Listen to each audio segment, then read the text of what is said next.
Good morning students. आज हम लोग जो है आपके बायो के सिलेबस का new chapter how do organisms reproduce इसको स्टार्ट करने वाले हैं। ठीक है, जो अभी करेंटली सीबीएसई ने पूरे सिलेबस को चेंज किया हुआ है, करंट सिचुएशन के हिसाब से मॉडिफाई किया है। ठीक है, तो जो अल्टरनेटिव सिलेबस आप लोगों का अभी जनरेट हुआ है, आया है, उसमें एक्चुअली एक चैप्टर कंट्रोल एंड कोऑर्डिनेशन के नाम से है। वो चैप्टर जो है उसको रिमूव कर दिया गया है। ठीक है, इसीलिए वो चैप्टर जो है उस चैप्टर को हम लोग स्किप करेंगे और जो चैप्टर सिलेबस में अभी भी इंक्लूडेड है, जो कि अल्टरनेटिव सिलेबस में दिया है, हाउ डू ऑर्गेनिजम्स रिप्रोड्यूस, इस चैप्टर को जो है हम लोग स्टार्ट करेंगे। ठीक है, पिछले चैप्टर के जो नोट्स हैं मैंने प्रीवियस लेक्चर में भी बताया था कि आप लोगों को 2 दिन के बाद में वो जो नोट्स हैं मैं प्रोवाइड करूँगी। अंटिल देन हम लोग नए चैप्टर को स्टार्ट करते हैं। ठीक है, हाउ डू ऑर्गेनिजम्स रिप्रोड्यूस। ठीक है, ऑर्गेनिजम्स रिप्रोड्यूस कैसे करते हैं। ठीक है, इस चैप्टर में बेसिकली हम लोगों को पढ़ना है रिप्रोडक्शन, उसके वेरियस फैक्टर्स, उसके वेरियस कॉन्सेप्ट्स, उसके वेरियस फॉर्म्स के बारे में। ठीक है, कैसे होता है, किस तरीके से होता है। ठीक है, तो उन सब चीज़ों के बारे में हम लोगों को बात करनी है। ठीक है, अब सबसे पहले क्वेश्चन आता है कि रिप्रोडक्शन जो है उसका डेफिनेशन क्या है। रिप्रोडक्शन का डेफिनेशन है कि रिप्रोडक्शन जो है एक ऐसा मेथड है, एक ऐसी टेक्निक है जिसके थ्रू जो लिविंग ऑर्गेनिजम्स हैं अपने एग्जैक्ट कॉपीज़ जो हैं उसको बनाते हैं, अपने जैसे दिखने वाले इंडिविजुअल्स को बनाते हैं, जो कि आगे की लाइफ या आगे की जो जनरेशन है उसको कंटिन्यू करने में हेल्प करती हैं। ठीक है, तो इफ़ आई से properly, reproduction is a method of the living organisms to create even more individuals which look like them or which are similar to them, okay, to continue the life on the face of earth. ठीक है, तो अर्थ पे life continue करने के लिए जो existing individuals हैं वो लोग नए इंडिविजुअल्स को बर्थ देते हैं, और ये जो नए इंडिविजुअल्स होते हैं ये जो हैं देखने में पेरेंट्स से सिमिलर होते हैं, पेरेंट्स के जैसे होते हैं। ठीक है, और ये जो नए इंडिविजुअल्स हैं ये अर्थ पे लाइफ को कंटिन्यू करते हैं। ठीक है, तो रिप्रोडक्शन का जो प्रोसेस है उसमें हम लोगों ने डेफिनेशन में क्या देखा कि जो एग्जिस्टिंग इंडिविजुअल्स हैं वो लोग नए इंडिविजुअल्स को बर्थ देते हैं। ठीक है, और ये नए इंडिविजुअल्स लाइफ को कंटिन्यू करते हैं। ठीक है, तो रिप्रोडक्शन जो है उसकी इम्पॉर्टेंस क्या होगी, इतना ज़्यादा इम्पॉर्टेंट क्यों है। ठीक है, अब रिप्रोडक्शन के बारे में बात करें हम लोग तो जो लास्ट चैप्टर में हम लोगों ने लाइफ प्रोसेसेस पढ़े थे। ठीक है, क्या क्या पढ़ा था, डाइजेशन पढ़ा था, ट्रांसपोर्टेशन पढ़ा था हम लोगों ने, उसके बाद एक्सक्रीशन पढ़ा था हम लोगों ने। तो हम लोगों ने डिफरेंट तरीके के जो 4 लाइफ प्रोसेसेस हैं, रेस्पिरेशन पढ़ा था। तो ये जो 4 लाइफ प्रोसेसेस के बारे में हम लोगों ने पढ़ा था, ये जो चारों लाइफ प्रोसेसेस हैं ये हमारे जिंदा रहने के लिए, हमारे लाइफ को कंटिन्यू करने के लिए इम्पॉर्टेंट हैं। ठीक है, हमारी लाइफ के लिए इंडिस्पेंसिबल है। इन चारों लाइफ प्रोसेसेस के ना होने से हमारे लाइफ पे खतरा पड़ सकता है। ठीक है, लेकिन अगर रिप्रोडक्शन का जो प्रोसेस है वो हम लोग नहीं भी करते हैं तो ऐसी कोई बात नहीं है कि बिना रिप्रोड्यूस किए हम लोग ज़िंदा नहीं रह सकते, हम लोग मर जाएंगे। ठीक है, क्योंकि अगर मैं रिप्रोड्यूस नहीं करती हूँ तो कोई और तो रिप्रोड्यूस करता है। ठीक है, तो वो भी ह्यूमन को, किसी नए ह्यूमन को बर्थ दे सकता है।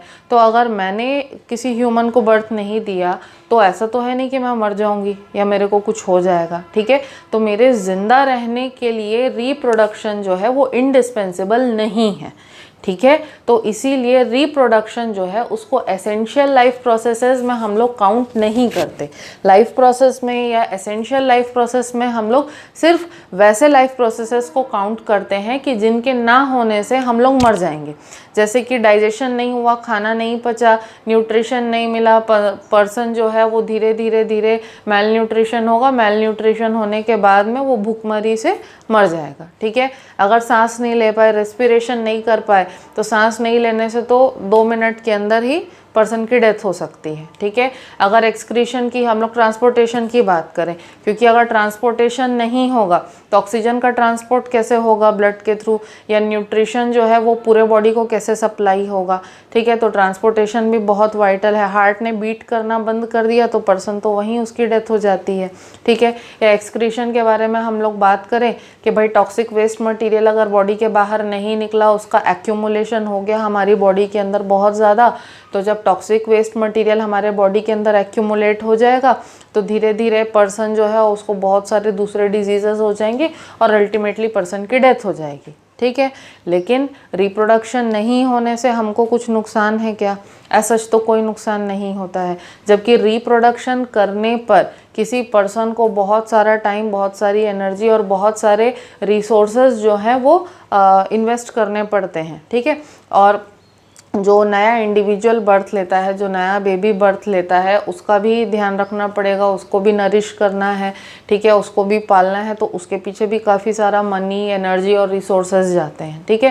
तो रिप्रोडक्शन नहीं होने से पर्सन की डेथ नहीं हो जाती, इसीलिए रिप्रोडक्शन जो है उसको हम लोग एसेंशियल लाइफ प्रोसेसेस में काउंट नहीं करते हैं। वो नॉन एसेंशियल लाइफ प्रोसेस है लेकिन नॉन एसेंशियल लाइफ प्रोसेस है, ठीक है। लेकिन अब रिप्रोडक्शन जो है, क्योंकि वो नॉन एसेंशियल लाइफ प्रोसेस है, तो ठीक है, वो नहीं भी होगा तो चलेगा, लेकिन फिर भी रिप्रोडक्शन की भी अपनी एक वैल्यू है, अपना एक इम्पोर्टेंस है, ठीक है। तो हम लोग देखते हैं कि रिप्रोडक्शन जो है उसकी इम्पोर्टेंस क्या है, ठीक है। रिप्रोडक्शन जो है उसकी सबसे पहली इम्पोर्टेंस ये है कि रिप्रोडक्शन होने से अर्थ पे लाइफ की कंटिन्यूएशन हो पाएगी। सबसे पहला इम्पोर्टेंस है continuation of life. Without reproduction life का कंटिन्यू होना पॉसिबल नहीं है, क्योंकि भाई अगर मान के चलो दो ह्यूमन बींग्स है, दोनों ने रिप्रोड्यूस नहीं किया, दोनों की अल्टीमेटली कभी ना कभी डेथ होनी ही है। अगर उनकी डेथ हो जाएगी तो उसके बाद फिर कौन आएगा उसके, क्योंकि दोनों ने रिप्रोड्यूस किया ही नहीं, तो उसके बाद फिर कौन आएगा? कोई भी नहीं आ पाएगा। तो ह्यूमन रेस जो है वो पूरी की पूरी ख़त्म हो जाएगी, है ना। तो सबसे पहली बात है कंटिन्यूएशन ऑफ लाइफ, ठीक है। दूसरा परपिचुएशन ऑफ स्पीशीज़। परपिचुएशन ऑफ स्पीशीज़ का मतलब क्या होता है कि कोई भी एक पर्टिकुलर स्पीशीज़ है, चाहे वो ह्यूमन की स्पीशीज़ हो, चाहे लायन की हो, टाइगर की हो, ईगल की हो, या किसी स्पैरो की हो, किसी भी प्लांट की हो, है ना। तो डिफरेंट डिफरेंट जो स्पीशीज़ होती हैं, स्पीशीज़ के परपिचुएशन के लिए, परपिचुएशन का मतलब क्या होता है? स्पीशीज़ के ग्रोथ के लिए, स्पीशीज़ के डेवलपमेंट के लिए, उसकी कंटिन्यूटी के लिए जो है रिप्रोडक्शन इम्पॉर्टेंट होता है। तो सेकंड इम्पॉर्टेंस क्या है? परपिचुएशन ऑफ स्पीशीज़। जैसे एग्जांपल देते हैं, अभी हम लोग आजकल बोलते हैं ना कि जो गौरैया चिड़िया है वो आजकल एक्सटिंक्ट होते जा रही है, अब नहीं मिलती, ठीक है। तो भैया अगर मतलब उनको प्रॉपर एनवायरनमेंट ही नहीं मिलेगा, वो लोग रिप्रोड्यूस नहीं कर पाएंगे, ग्रोथ नहीं कर पाएंगे, अब तो भाई रिप्रोडक्शन ही नहीं हुआ, तो फिर किस तरीके से स्पीशीज़ उनकी कंटिन्यू होगी? एक्सटिंक्ट तो उनको होना ही है, ठीक है। जैसे अगर हम लोग टाइगर के बारे में बात करते, भाई आप हर समय जा कर के आप 4-4 शेर मार के आ जाओगे, उनका रिप्रोडक्शन करने के लिए वो रहेंगे ही नहीं। जब रिप्रोडक्शन ही नहीं होगा तो फिर वो स्पीशीज़ जो है वो कंटिन्यू कैसे होगी, है ना। तो परपिचुएशन ऑफ स्पीशीज़ जो है वो रिप्रोडक्शन का सेकंड इम्पॉर्टेंस होता है, ठीक है। थर्ड है रिप्लेसमेंट। रिप्लेसमेंट किसका? डेड इंडिविजुअल्स का। भाई जो मर गए, लेकिन उनके जगह पे रिप्लेस करने के लिए कोई तो होना चाहिए, क्योंकि अगर उनको रिप्लेस नहीं किया गया तो फिर बात वहीं आके अटक जाती है कि लाइफ कंटिन्यू नहीं होगी और स्पीशीज़ का प्रोलिफरेशन, स्पीशीज़ का जो मल्टीप्लिकेशन है वो हो नहीं पाएगा, है ना। तो पुराने इंडिविजुअल्स को, जो लोग डेड हो गए हैं, जो मर गए हैं, पुराने प्लांट्स जो डेड हो गए हैं, पुराने एनिमल्स जो डेड हो गए हैं, तो उनको रिप्लेस करने के लिए, पॉपुलेशन को मेंटेन करने के लिए भी तो कोई होना चाहिए। तो replacement of dead individuals, that is again one more importance of reproduction. And finally introduction and transfer of variation, ठीक है। वेरिएशन का क्या मीनिंग होता है? चेंज, है ना। वेरिएशन का क्या मीनिंग होता है? चेंज। जैसे अब एग्जाम्पल ले लेते हैं हम लोग, ठीक है। हम लोग अगर कपड़ों का एग्जाम्पल लें, ठीक है। अब गर्ल्स के बारे में अगर मैं बात करूँ, बॉयज़ के पास तो बेचारों के पास कोई ऑप्शन वैसे भी नहीं रहता है जीन्स और टी शर्ट वगैरह के अलावा या कुर्ता पैजामा के अलावा, ठीक है। तो बॉयज़ को अगर हम लोग एक्सक्लूड करें, गर्ल्स की हम लोग बात करें, तो भाई गर्ल्स के पास कपड़े पहनने के लिए कितनी वैरायटी है। स्कर्ट टॉप पहन सकते हो, जीन्स पहन सकते हो, सूट पहन सकते हो, या ए लाइन ड्रेस पहन सकते हो, या कुछ भी पहन सकते हो। गर्ल्स के पास कपड़े पहनने के लिए कितनी सारी वैरायटी होती है, ठीक है। तो वैरायटी का मीन क्या होता है? वैरायटी का मीनिंग होता है कि भाई हमारे पास मल्टीपल ऑप्शंस हैं, ठीक है।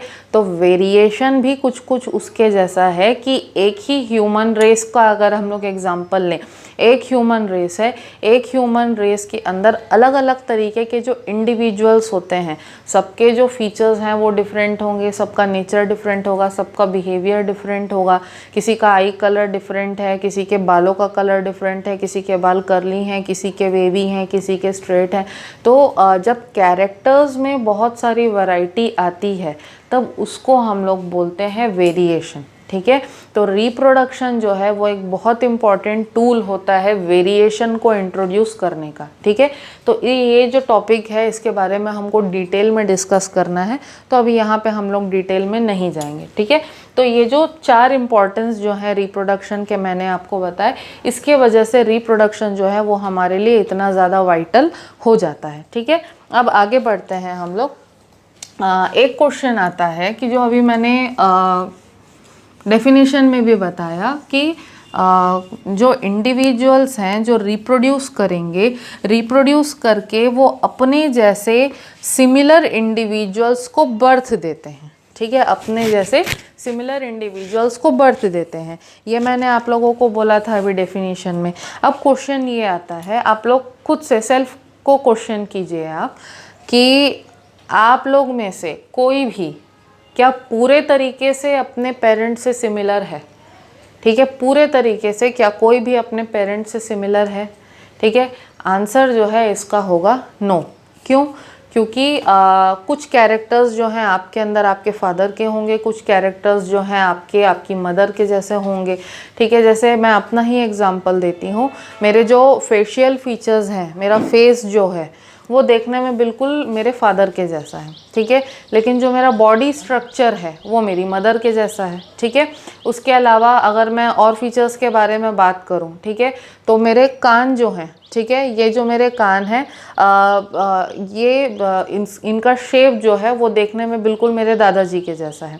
अगर मैं अपने बालों के बारे में बात करूं तो मेरे बाल कर्ली हैं, एज यू कैन ऑल सी, तो ये मेरे फादर के जैसा कैरेक्टर मुझे मिला है, ठीक है। लेकिन मेरा वॉइस जो है, ठीक है, मेरा वॉइस या मेरा जो नेचर है वो मेरी मदर के जैसा है, ठीक है। तो मैं अगर ये बोलूँ कि भाई मेरे पेरेंट्स ने रिप्रोड्यूस किया लेकिन उन्होंने एक दूसरे ह्यूमन को बर्थ दिया, ठीक बात है, लेकिन क्या मैं अपने पेरेंट्स से पूरी तरीके से सिमिलर हूँ? The answer is no, because मेरे जितने भी कैरेक्टर्स हैं वो मेरे फादर और मेरे मदर या मेरे दादा दादी या मेरे नाना नानी, उनसे मुझे ये कैरेक्टर जो है इनहेरिट हुआ है और मैं इन सभी के कैरेक्टरिस्टिक्स का मिक्सचर हूँ।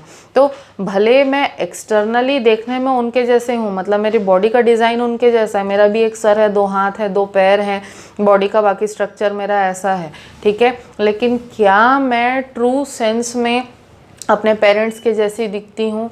आंसर है नहीं, क्योंकि मैं दोनों के कैरेक्टर्स का मिक्सचर हूँ। मेरे जो कैरेक्टर्स हैं वो मेरे दोनों पेरेंट्स के कैरेक्टर्स का मिक्सचर है, ठीक है। तो अब अगर हम लोग ये बात करें कि भाई किसी भी पर्सन में उनके दोनों के जो पेरेंट्स होते हैं, ठीक है, दोनों जो पेरेंट्स होते हैं उनके कैरेक्टर्स का मिक्सचर होता है, ठीक है। तो जब कैरेक्टर्स के बारे में बात कर रहे हैं हम लोग, तो हम लोग को ये पूछना चाहिए कि भाई ये कैरेक्टर्स कहाँ से रहे हैं, ठीक है। सबको पता है कैरेक्टर्स जो है वो आते कहाँ से हैं, वो आते हैं डीएनए से, ठीक है। अब डीएनए का थोड़ा बहुत कॉन्सेप्ट आप लोगों को क्लास 8th में दिया गया है, जब आप लोगों को सेल का स्ट्रक्चर जो है पढ़ाया गया था, ठीक है। अगर उसके बारे में हम लोग डीएनए के बारे में अगर डिस्कस करें तो डीएनए जो होता है, डीएनए जो है वो जेनेटिक मटेरियल है, ठीक है, इनहेरिटेंस मटेरियल है जो कि हम लोग इनहेरिट करते हैं अपने पेरेंट्स से, ठीक है। मतलब मेरे अंदर जो डीएनए है वो मैंने अपने मदर और फादर से इनहेरिट किया है, ठीक है। और दोनों के डीएनए का मिक्सअप होने से मेरा डीएनए बना है और नए कैरेक्टर्स जो है मेरे अंदर प्रोड्यूस हुए हैं, ठीक है। तो डीएनए के बारे में अगर हम लोग बात करें तो डीएनए होता कहाँ पर है, रहता कहाँ पर है। जो सेल का स्ट्रक्चर हम लोग पढ़ते हैं, सेल का स्ट्रक्चर पढ़ने के टाइम पे, ठीक है, एक न्यूक्लियस होता है, ठीक है। न्यूक्लियस जो है वो जगह है जहाँ पर डीएनए प्रेजेंट रहता है। अब डीएनए न्यूक्लियस के अंदर कहाँ प्रेजेंट होता है, ठीक है। न्यूक्लियस के अंदर इस तरीके से थ्रेड के जैसे दिखने वाला स्ट्रक्चर होता है, ठीक है। ये जो थ्रेड के जैसा दिखने वाला स्ट्रक्चर होता है, इस स्ट्रक्चर को हम लोग कहते हैं क्रोमैटिन। इस स्ट्रक्चर को हम लोग कहते हैं क्रोमैटिन, ठीक है। अब ये क्रोमैटिन जो है पतला धागा जैसे दिखने में होता है, ठीक है। और यही क्रोमैटिन है जिसके अंदर डीएनए प्रेजेंट है। मतलब डीएनए जो है वही क्या बनाता है, क्रोमैटिन बनाता है, ठीक है।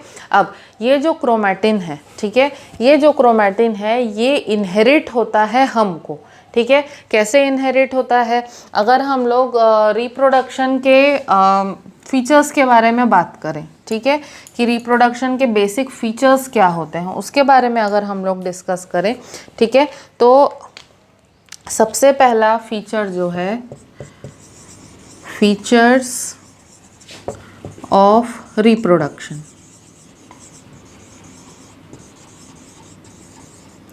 फीचर्स ऑफ रिप्रोडक्शन, ठीक है।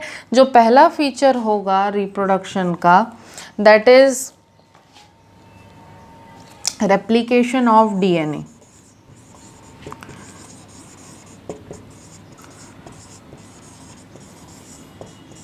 Replication of DNA. डीएनए का रेप्लिकेशन यानी कि डीएनए की मल्टीपल कॉपीज बनना। क्यों बनना उसको हम लोग देखेंगे बाद में, ठीक है। उसके बाद growth and differentiation of cell, ठीक है। सेल का ग्रोथ होना और सेल के अंदर के जितने भी सेल ऑर्गेनेल्स हैं उनका डिफरेंशिएशन होना, ठीक है। थर्ड जो फीचर है दैट इज सेल डिवीजन। जब तक सेल डिवाइड नहीं होगा तब तक रिप्रोडक्शन कैसे होगा। सेल डिवीजन बहुत ज़रूरी है, क्यों है वो आगे देखेंगे, ठीक है। उसके बाद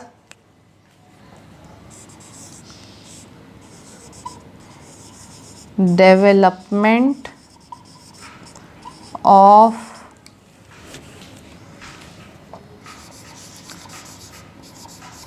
रिप्रोडक्टिव स्ट्रक्चर्स, ठीक है। Development of reproductive structures. फिर finally growth end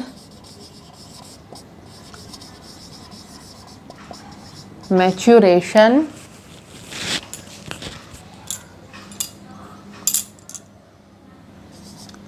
of organism,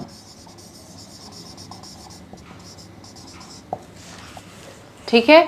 features of reproduction. Reproduction के क्या क्या फीचर्स हैं। सबसे पहला रेप्लिकेशन ऑफ डीएनए। क्यों ज़रूरत पड़ती है बताऊंगी। Growth and differentiation of cell and cell organelles, ठीक है। जब तक ग्रोथ और डिफरेंशिएशन नहीं होगा सेल ऑर्गेनेल्स का और सेल का, तब तक रिप्रोडक्शन भी पॉसिबल नहीं है। क्यों नहीं है वो भी बताऊंगी।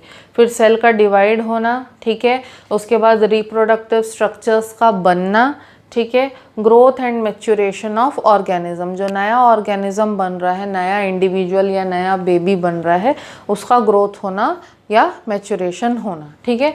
तो ये जो है रिप्रोडक्शन के फीचर्स हैं, ठीक है। तो अभी हम लोग किसके बारे में बात कर रहे थे, हम लोग बात कर रहे थे डीएनए के बारे में, ठीक है। अब पेरेंट्स कि जैसे अगर दिखने वाले उनके ऑफस्प्रिंग्स या उनके बच्चे होंगे तो पेरेंट्स के अंदर जो कैरेक्टरिस्टिक्स है या पेरेंट्स के अंदर जो इन्फॉर्मेशन है उसको बच्चों तक पास कौन करता है, ठीक है। बच्चों तक इन्फॉर्मेशन पास करने का या ऑफस्प्रिंग तक इन्फॉर्मेशन पास करने का काम जो है वो होता है डीएनए के थ्रू, ठीक है। अब डीएनए जो है उसको हम लोग बोलते हैं कि हमारा जेनेटिक मटेरियल होता है या हमारा इनहेरिटेंस का मटेरियल होता है, ठीक है। तो होल सोल रिस्पॉन्सिबिलिटी किसकी है, डीएनए की है कि पेरेंट्स से लेके बच्चों में इंफॉर्मेशन को पास करें, ठीक है। अब डीएनए की लोकेशन के बारे में हम लोग बात कर रहे थे तो मैंने क्या बताया था कि डीएनए जो है वो क्रोमैटिन के फॉर्म में, डीएनए जो है वो थ्रेड लाइक स्ट्रक्चर यानी कि क्रोमैटिन के फॉर्म में प्रेजेंट रहता है, किसमें, न्यूक्लियस में प्रेजेंट रहता है, ठीक है। अब ये जो क्रोमैटिन है ये किससे मिलकर के बना रहता है, क्रोमैटिन बनता है डीएनए से प्लस आरएनए से प्लस प्रोटीन से मिलकर के बना हुआ होता है क्रोमैटिन, ठीक है। अब डीएनए, आरएनए और प्रोटीन तीनों से मिलकर के बना है, ठीक है। तो डीएनए जो है अगर ये जेनेटिक इन्फॉर्मेशन पास कर रहा है तो आरएनए क्या कर रहा है, आरएनए क्या होता है, ठीक है। डीएनए का फुल फॉर्म क्या है, डीऑक्सी राइबो न्यूक्लिक एसिड, ठीक है। वैसे ही आरएनए का फुल फॉर्म क्या है, आरएनए का फुल फॉर्म है राइबो न्यूक्लिक एसिड, ठीक है। तो डीएनए जो होता है, DNA is the master copy, ठीक है। DNA is the master copy, ठीक है, and RNA is the working copy. DNA is the master copy and RNA is the working copy. जैसे कि एग्जाम्पल हम लोग मान लें, ठीक है, डीएनए जो है वो ओरिजिनल मार्कशीट है और आरएनए जो है वो फोटोकॉपी है। तो हम लोग डेली यूज़ में ओरिजिनल मार्कशीट को लेकर के नहीं घूमते हैं, हम लोग हमेशा किसको लेते हैं, फोटोकॉपी को लेकर के घूमते हैं और फोटोकॉपी से हमारा काम हो जाता है, ठीक है। तो डीएनए के बगैर अगर आरएनए नहीं हो सकता, ठीक है, वैसे ही आरएनए के बगैर प्रोटीन नहीं हो सकता, ठीक है। तो डीएनए के बगैर जैसे आरएनए कोई काम का नहीं है वैसे ही आरएनए के बगैर प्रोटीन कोई काम का नहीं है। अगर एक फ्लोचार्ट से मैं आप लोगों को एक्सप्लेन करूं तो डीएनए जो होता है क्योंकि मास्टर कॉपी है तो सारी इन्फॉर्मेशन किसके अंदर रहती है, डीएनए के अंदर रहती है, ठीक है। तो डीएनए जो है वो क्या करता है कि वो डायरेक्टली इन्फॉर्मेशन को पास नहीं करता, ठीक है। वो क्या करता है, डायरेक्टली इन्फॉर्मेशन को पास नहीं करता, वो क्या करता है, अपनी फोटोकॉपी बनाता है, ठीक है। अब डीएनए की फोटोकॉपी क्या है, आरएनए है, ठीक है। तो डीएनए मास्टर कॉपी था और डीएनए ने मास्टर कॉपी से क्या बनाया, वर्किंग कॉपी बनाया यानी कि आरएनए बनाया, ठीक है। अब आरएनए का काम है कि डीएनए के अंदर जो इन्फॉर्मेशन थी उस इन्फॉर्मेशन को एग्जीक्यूट करना या उस इन्फॉर्मेशन को एक्सप्रेस करना, ठीक है। तो आरएनए जो है इस इन्फॉर्मेशन को एक्सप्रेस करने के लिए क्या करता है, आरएनए इस इन्फॉर्मेशन को एक्सप्रेस करने के लिए बनाता है प्रोटीन, ठीक है। आरएनए इस इंफॉर्मेशन को एक्सप्रेस करने के लिए बनाता है प्रोटीन, और ये प्रोटीन जब बनता है तो ये प्रोटीन ऑर्गेनिज्म की बॉडी में जाता है, इफेक्ट प्रोड्यूस करता है, और यही इफेक्ट्स जो है ये हमारे डिफरेंट कैरेक्टर्स होते हैं, ठीक है।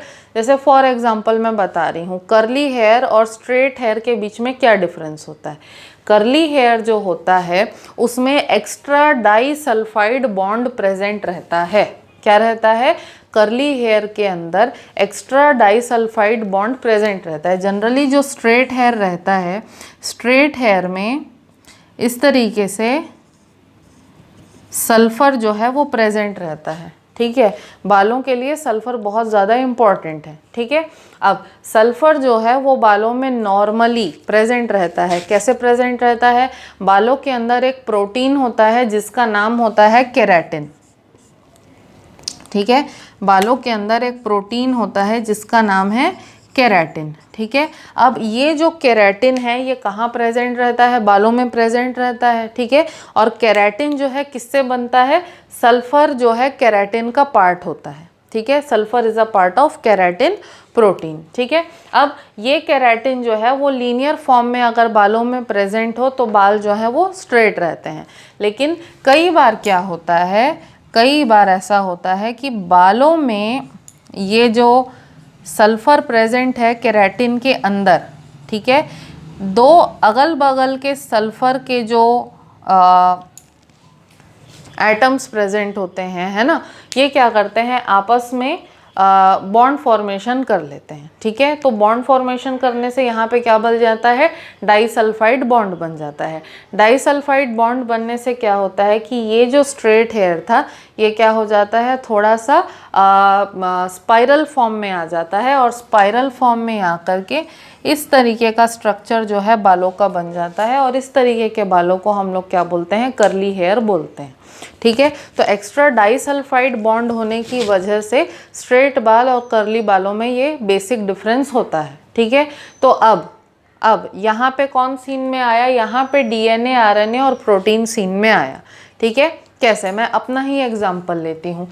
मेरे डीएनए में ये इन्फॉर्मेशन है कि मेरे बाल होने चाहिए कर्ली।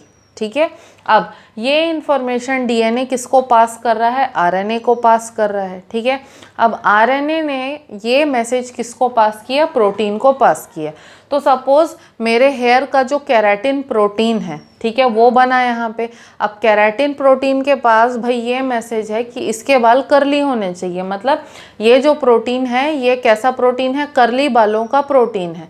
तो जब ये प्रोटीन मेरे बालों में एक्सप्रेस हुआ तो मेरे बालों में ये प्रोटीन रहने की वजह से मेरे बालों में एक्स्ट्रा डाइसल्फाइड बॉन्ड बन गया, और एक्स्ट्रा डाइसल्फाइड बॉन्ड बनने से मेरे बाल क्या हो गए?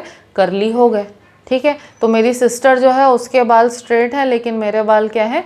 कर्ली है। तो ये सारा कमाल किसका है? डीएनए का है। ठीक है, तो आई होप कि तुम लोगों को फ्लो समझ में आ रहा है। डीएनए अपना इंफॉर्मेशन पास करता है आरएनए को, जो कि डीएनए की फोटोकॉपी है। आरएनए जो है इस इंफॉर्मेशन को पास करता है किसको? प्रोटीन को, और प्रोटीन जो है वो हमारे बॉडी में एक्सप्रेस होकर के डिफरेंट कैरेक्टर्स प्रोड्यूस करने का काम करता है। ठीक है, तो DNA is the master copy, RNA is the working copy, and protein is the effect produced by the RNA. Protein जो है वो इफेक्ट प्रोड्यूस करने का हमारे बॉडी में काम करता है। ठीक है, तो आई होप कि ये फ्लो जो है आप लोगों को समझ में आया है कि एक्चुअली कैरेक्टर्स कैसे एक्सप्रेस होते हैं। ठीक है, अब आगे बढ़ते हैं हम लोग। तो डीएनए जो है वो किस तरीके से ट्रांसफ़र होता है एक इंडिविजुअल से दूसरे इंडिविजुअल में, इसके बारे में हम लोग बात कर रहे थे। तो ये जो क्रोमैटिन अब प्रेजेंट रहता है न्यूक्लियस के अंदर, ठीक है, तो जब सेल डिवीजन होने वाला रहता है तब क्या होता है कि ये जो क्रोमैटिन है ये रेप्लिकेट होता है, मतलब कि ये जो क्रोमैटिन है इसकी एक्स्ट्रा कॉपी बन जाती है। ठीक है, एक्स्ट्रा कॉपी बन जाती है। अब ये जो एक्स्ट्रा कॉपी है इस तरीके से पुराने क्रोमैटिन के साथ ही प्रेजेंट रहेगी। ठीक है, तो जब रिप्रोडक्शन होने वाला रहता है तो रिप्रोडक्शन होने के टाइम पे क्या होगा कि क्रोमैटिन की एक्स्ट्रा कॉपी बनेगी। ठीक है, क्रोमैटिन की एक्स्ट्रा कॉपी बनने के बाद में क्या होता है कि क्रोमैटिन जो है वो कंडेंस हो जाता है, इस तरीके से कंडेंस हो जाता है। कंडेंस होकर के ऐसा बटरफ्लाई के जैसा स्ट्रक्चर बना लेता है, और ये जो बटरफ्लाई के जैसा स्ट्रक्चर होता है, this structure is known as the chromosome. Okay, this structure is known as the chromosome. ठीक है, अब ये जो क्रोमोसोम है ये सेल डिवीजन में कैसे पार्टिसिपेट करेगा? ठीक है, क्रोमोसोम बना, क्रोमोसोम बनने के बाद में क्या हुआ? क्रोमोसोम बनने के बाद में सेल जो है उसमें ग्रोथ होनी स्टार्ट होती है, सेल ऑर्गेनेल्स जो हैं वो मल्टीप्लाई करेंगे, एक माइटोकॉन्ड्रिया से 2 माइटोकॉन्ड्रिया बनेगा, एक एंडोप्लाज्मिक रेटिकुलम से 2 बनेगा, 4 राइबोसोम्स के 8 राइबोसोम हो जाएंगे। तो जितने भी सेल ऑर्गेनेल्स हैं वो डबल हो जाते हैं अमाउंट में, साइटोप्लाज्म जो है वो भी डबल हो जाता है अमाउंट में, ठीक है। उसके बाद क्या होगा, जब सेल डिवाइड करने वाला रहेगा, सेल डिवाइड करने वाला रहेगा, तब ये जो क्रोमोसोम है ये 2 पार्ट्स में इस तरीके से टूट जाएगा, ठीक है। क्रोमोसोम क्या होगा, इस तरीके से 2 पार्ट में क्या हो जाएगा, डिवाइड हो जाएगा, ठीक है। अब 2 पार्ट में डिवाइड होने के बाद में क्या हुआ कि यहाँ पर हम लोग क्या देख रहे थे कि सेल ऑर्गेनेल्स जो हैं वो भी डबल हो रहे थे। तो एज अ रिजल्ट ये पेरेंट सेल है, ठीक है, पेरेंट सेल है, पेरेंट सेल डिवाइड होकर के क्या बनाएगा, 2 डॉटर सेल बनाएगा इस तरीके से, ठीक है। तो दोनों डॉटर सेल्स में चाहे वो डीएनए हो चाहे वो सेल ऑर्गेनेल्स हो, वो दोनों जो है बराबर अमाउंट में पास होंगे, ठीक है। तो आधा क्रोमोसोम क्या हो गया, इधर आ गया इस तरीके से, और आधा क्रोमोसोम जो है वो आ गया क्या, इस तरीके से यहाँ पर आ गया। और सेल ऑर्गेनेल्स जो हैं वो भी दोनों के अंदर बराबर बराबर अमाउंट में डिवाइड होंगे, ठीक है। तो ये जो पेरेंट सेल था ये किस में डिवाइड हुआ, डॉटर सेल में डिवाइड हुआ। अब डॉटर सेल जो है वो पेरेंट सेल से साइज में छोटी ज़रूर होगी लेकिन पेरेंट सेल से सिमिलर होगी, मतलब कि पेरेंट सेल के जैसे ही उसके अंदर भी क्रोमोसोम है, पेरेंट सेल के जैसे ही उसके अंदर भी माइटोकॉन्ड्रिया है, एंडोप्लाज्मिक रेटिकुलम है, राइबोसोम है, साइटोप्लाज्म है, सारी चीज़ें हैं, ठीक है। तो इस तरीके से जब रिप्रोडक्शन होता है तो पेरेंट सेल के जैसे ही सिमिलर 2 डॉटर सेल्स जो हैं बनते हैं, ठीक है। तो पेरेंट सेल के अंदर का जो क्रोमोसोम है वो क्या हो गया, वो डबल हो गया था। डबल होने के बाद में वो आधा आधा जो है दोनों डॉटर सेल में इक्वली डिवाइड हो गया। तो पेरेंट सेल के पास में पहले क्या था, पेरेंट सेल के पास में एक ही क्रोमोसोम था, ये क्रोमोसोम जो है फिर डबल हुआ, ठीक है। डबल होने के बाद में दोनों डॉटर सेल्स में क्या हो गया, इक्वली डिवाइड हो गया। तो पेरेंट सेल के पास जैसे नॉर्मली एक क्रोमोसोम था, अब डॉटर सेल्स के पास भी नॉर्मली क्या है, एक एक क्रोमोसोम जो है वो प्रेजेंट है। तो इस तरीके से डॉटर सेल्स जो हैं वो पेरेंट सेल से क्या हो जाते हैं, सिमिलर हो जाते हैं, ठीक है। अब ये जो पूरा प्रोसेस है, ठीक है, ये जो पूरा प्रोसेस है, ये पूरा प्रोसेस कंप्लीट होने के लिए डिफरेंट टाइप के मेटाबॉलिक रिएक्शंस होते हैं, बायोकेमिकल रिएक्शंस होते हैं, फिजियोलॉजिकल प्रोसेसेस जो हैं वो बहुत सारे होते हैं, ठीक है। अब इतने सारे प्रोसेसेस क्योंकि इस पूरे प्रोसेस में सेल डिवीजन के प्रोसेस में इन्वॉल्व हैं, तो हो सकता है कि कहीं ना कहीं छोटी मोटी गड़बड़ हो जाए, है ना। हो सकता है कि क्रोमैटिन जो है वो ठीक से रेप्लिकेट ना कर पाए, या ये हो सकता है कि क्रोमोसोम जो है वो ठीक से डिवाइड ना हो सके, ठीक है। या ये हो सकता है कि कोई क्रोमोसोम जो है एक्स्ट्रा क्रोमोसोम जो है किसी के पास आ जाए, किसी के पास क्रोमोसोम कम रह जाए, या ये हो सकता है कि एक्स्ट्रा क्रोमैटिन बन जाए, ठीक है। तो इस तरीके से बहुत सारे छोटे छोटे प्रॉब्लम्स जो हैं वो डीएनए के रेप्लिकेशन के टाइम पे आ सकते हैं, ठीक है। अब डीएनए के रेप्लिकेशन के टाइम पे जब ये डिफरेंट चेंजेस आते हैं, वेरिएशंस आते हैं, तो ये जो वेरिएशंस आते हैं, इन वेरिएशंस को हम लोग प्रॉपर बायो की लैंग्वेज में बोलते हैं म्यूटेशन, ठीक है। ये जो वेरिएशंस आते हैं, ये जो चेंजेस आते हैं, इन वेरिएशंस को या चेंजेस को हम लोग बोलते हैं म्यूटेशन, ठीक है। अब ये जो म्यूटेशन होता है ये हार्मफुल भी हो सकता है और ये यूज़फुल भी हो सकता है, ठीक है।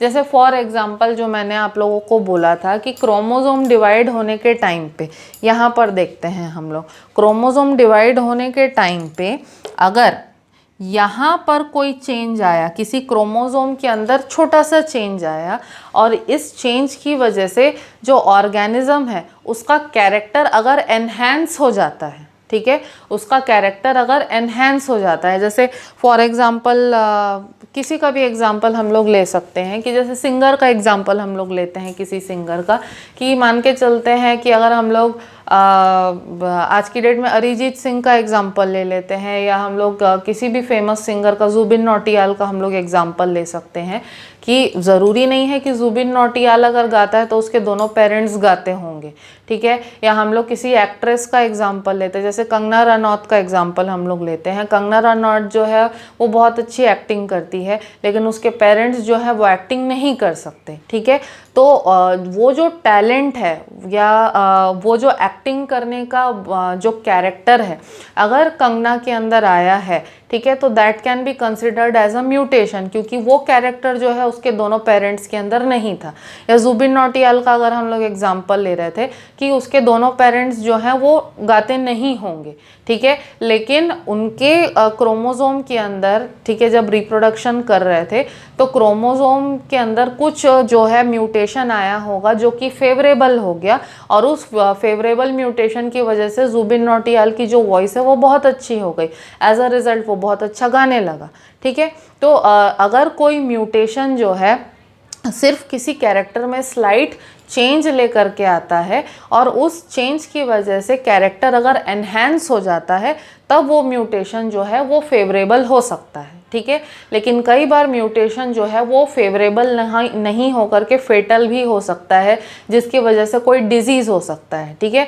जैसे कि अगर फॉर एग्जांपल मैं बोलूँ कि छोटे छोटे बच्चे होते हैं जिनको कि ल्यूकेमिया हो जाता है, तो किसी को ब्रेन ट्यूमर होता है, या किसी बच्चे को, छोटे से बच्चे को किडनी की प्रॉब्लम होती है, बल्कि उनके पेरेंट्स जो हैं वो कम्प्लीटली नॉर्मल होते हैं। तो पेरेंट्स के नॉर्मल होने पर भी अगर छोटे छोटे बच्चों को भी मतलब कैंसर जैसी हार्मफुल डिजीज़ हो जाती है, तो वो भी किसका रिजल्ट है? म्यूटेशन का ही रिजल्ट है।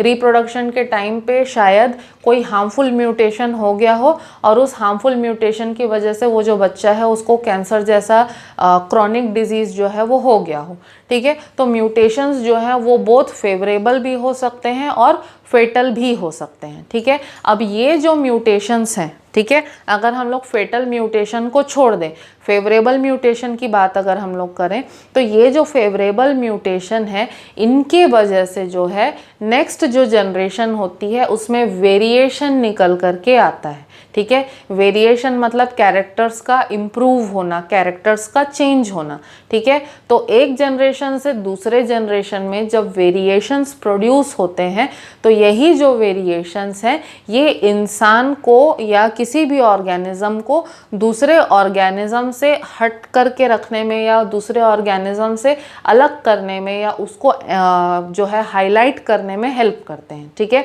अब ये वेरिएशंस जो है जब एक जनरेशन से दूसरे से तीसरे जनरेशन में जब पास होंगे, तो ये वेरिएशंस जो है धीरे धीरे उस पर्टिकुलर ऑर्गेनिज्म के कैरेक्टर को एनहांस करने का और इम्प्रूव करने का काम करते हैं, ठीक है। तो वेरिएशंस जो है they can be both harmful as well as useful, और जब वेरिएशंस यूज़फुल होते हैं तो वो इंसान के कैरेक्टर को या इंसान के जो बिहेवियर होता है, नेचर होता है, बॉडी का स्ट्रक्चर होता है, या कोई भी XYZ चीज़ हो सकती है, तो उसके कैरेक्टर को इम्प्रूव करने का काम करते हैं। और जब कैरेक्टर्स इम्प्रूव होते हैं तब दरवाज़ा किसके लिए खुलता है? इवोल्यूशन के लिए दरवाज़ा खुलता है, इवोल्यूशन के लिए जगह बनती है, ठीक है। तो आज हम लोग जो है यहीं पर कंक्लूड करेंगे वेरिएशन और म्यूटेशन के ऊपर। नेक्स्ट क्लास में हम लोग डिस्कस करेंगे कि वेरिएशन के वजह से इवोल्यूशन कैसे होता है और इवोल्यूशन जो है वो इतना ज़्यादा इम्पॉर्टेंट क्यों है, ठीक है। तो आई होप कि आज के लेक्चर में जो भी पॉइंट्स मैंने आप लोगों के साथ डिस्कस किए हैं आप लोगों को अच्छे से समझ आए हैं। अगर आप लोगों को फिर भी कोई डाउट होगा तो you can ask me. Thank you.